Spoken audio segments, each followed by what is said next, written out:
বুনো হাঁস, লীলা মজুমদার।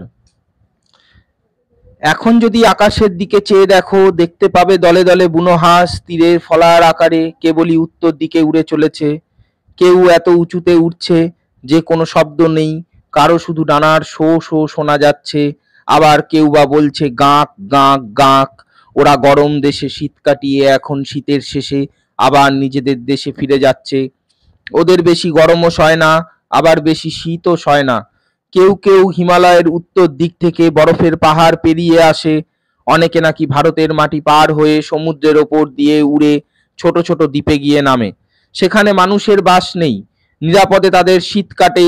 পৃথিবীর দক্ষিণে রাতখানায় আমাদের শীতের সময় গরম, আবার আমাদের গরমের সময় শীত। লাদাখের একটা বরফে ঢাকা নির্জন জায়গাতে আমাদের জওয়ানদের একটা ঘাঁটি ছিল। তখন শীতের শুরু। মাথার ওপর দিয়ে দলে দলে বুনো হাঁস দক্ষিণ দিকে উড়ে যেত। বাড়ির জন্য ওদের মন কেমন করত।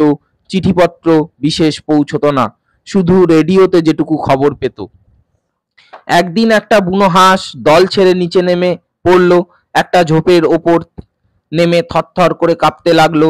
তারপর ওরা অবাক হয়ে দেখলো আর একটা বুনো হাঁসও নেমে এসে এইটার চারদিকে উড়ে বেড়াচ্ছে। বরফ পড়তে শুরু করতেই জওয়ানরা গিয়ে আগের হাঁসটাকে তাঁবুতে নিয়ে এলো।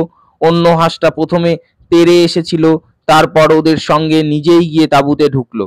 ভিতরে ছেড়ে দিতেই দেখা গেল প্রথম হাঁসটার ডানা জখম হয়েছে, তাই বেচারি উঠতে পারছিল না।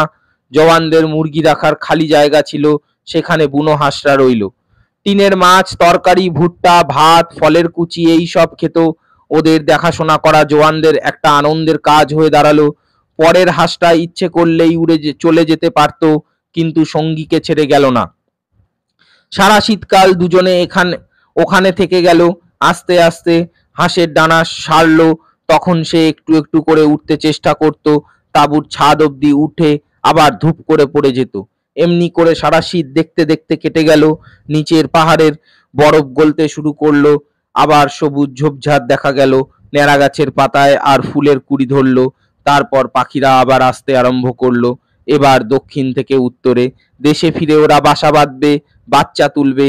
এদের হাঁসেরা আজকাল তাঁবুর বাইরে চড়তো, আর মাথার ওপর দিয়ে হাঁসের দল গেলেই চঞ্চল হয়ে উঠত। তারপর একদিন জওয়ানরা সকালের কাজ সেরে এসে দেখে হাঁস দুটি উড়ে চলে গেছে। জওয়ানদের বাড়ি ফেরার সময় হয়ে এলো।